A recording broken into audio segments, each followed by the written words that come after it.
जैसे एक भक्त ने प्रश्न किया, कहने लगा जी मैंने रामायण खूब सुन रखी, पढ़ रखी, महाभारत पढ़ रखी, रामायण के अंदर मैंने एक शंका मेरे मन में है कि विभीषण और मंदोदरी ये दो भगत कीता है कि वहां पर, और सारा राक्षस हो रहे थे उधर अभिमान में, मांस खाते थे और दारू पीते थे और मस्तार रखा था, ये दो भगत कैसे पा गए, उनकी महिमा देखे, ऐसा ज्ञान उनके पास कहाँ था।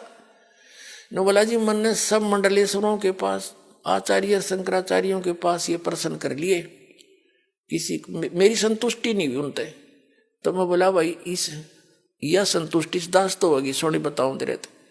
फिर उसको सारी कहानी सुनाई कि कबीर परमात्मा चारों युग में आते, सतयुग में सतसुकृत नाम से आए थे, त्रेता में वो मुनिंदर नाम से, ऋषि नाम से आए थे, द्वापर में करुणामय नाम से, और कलयुग में वो कबीर नाम से आए थे।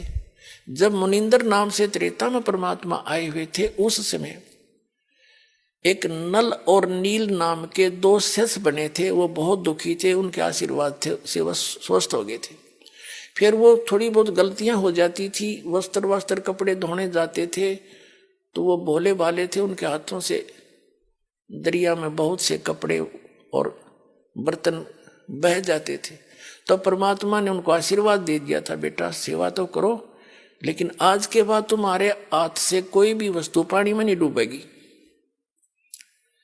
उसके बाद परमात्मा एक चंद्र विजय नाम का भाट था लंका के अंदर, उनके 16 सदस्यों ने, घर के सदस्यों ने, पुत्रवधुओं ने, पुत्रों ने, पुत्रियों ने, सब ने उपदेश लिया था कबीर जी का। और उस भाट, वो भाट जाता था राजा रावण के वहां पर, उन गीत ज्ञात सुनाने, उसकी महिमा गाता था। और उसकी पत्नी जो कर्मवती थी वो जाती थी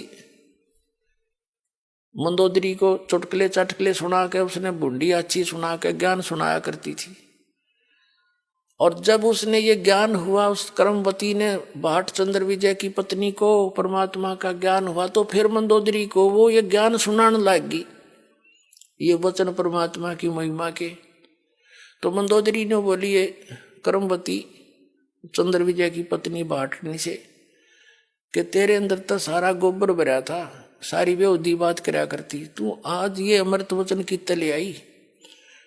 तब उसने बताया कि हमारे घर भगवान गुरु जी आते हैं, उन्होंने मुझे ज्ञान दिया मंदोदरी, और ऐसा ज्ञान है मेरा जी करे तो सारे ने बताए दूं। फिर मंदोदरी खूब सुनती, बोली तू उन बकवादा ने छोड़ी, मुझे ये ज्ञान सुनाया करे। और कहने लगी तेरे गुरु जी आओ ना, उसने मेरे पास ले बुला के।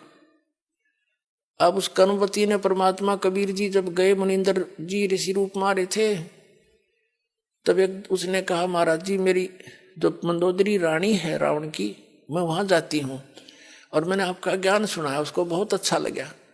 तो वो कह रही है कि मेरे पास बुला लो एक बार। ने बोला बेटी मैं ना जाऊं, उसकी गरज पड़े तो यहाँ आ जाएगी, मैं वहां जाऊं मन मानो उसका पति नाराज हो जा, मैं नहीं जाऊंगा वहां पर।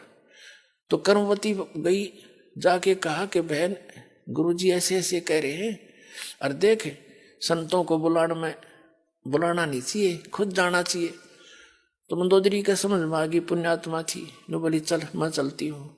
महाराज के दर्शन करे, बात सुनी, दीक्षा ले ली, शेष बन गई वो उसकी परमात्मा की। फिर वो ज्ञान ऐसा है, ये आप रुक नहीं सकते दूसरे को बताए बिना, ऐसी रजा कर रखी दाता ने, ये भ्रंग बढ़ा देता है बार बार सुना के, उसने फिर आगे सुनाना पड़ता है कि इसका भी कल्याण हो जाए। उसकी रावण तो सुना नहीं था, क्योंकि वो तो दारू पीवा धड़ी पक्की रावण खा कर मांस सो जा।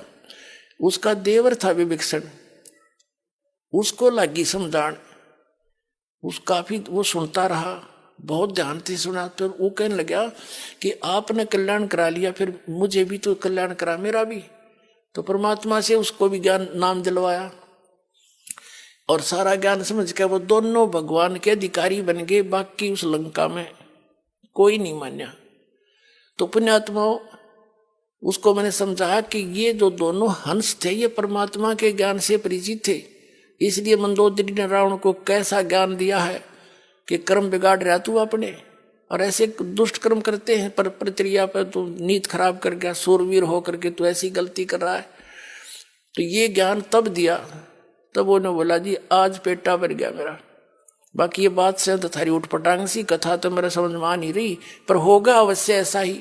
लेकिन 100 का 100 सत्य है पुण्यात्माओं। ये कहते हैं रावण जिस लंका को अपनी ताकत से और अपने अन्य साधनाओं से प्राप्त करके रख नहीं सका, और वो लंका उस कबीर भगवान के भगत को मिली। कहते जैतन राजपाट भी चाहिए कर हमारा ये ध्यान, यह बीमारी भी हम काटेंगे तेरी।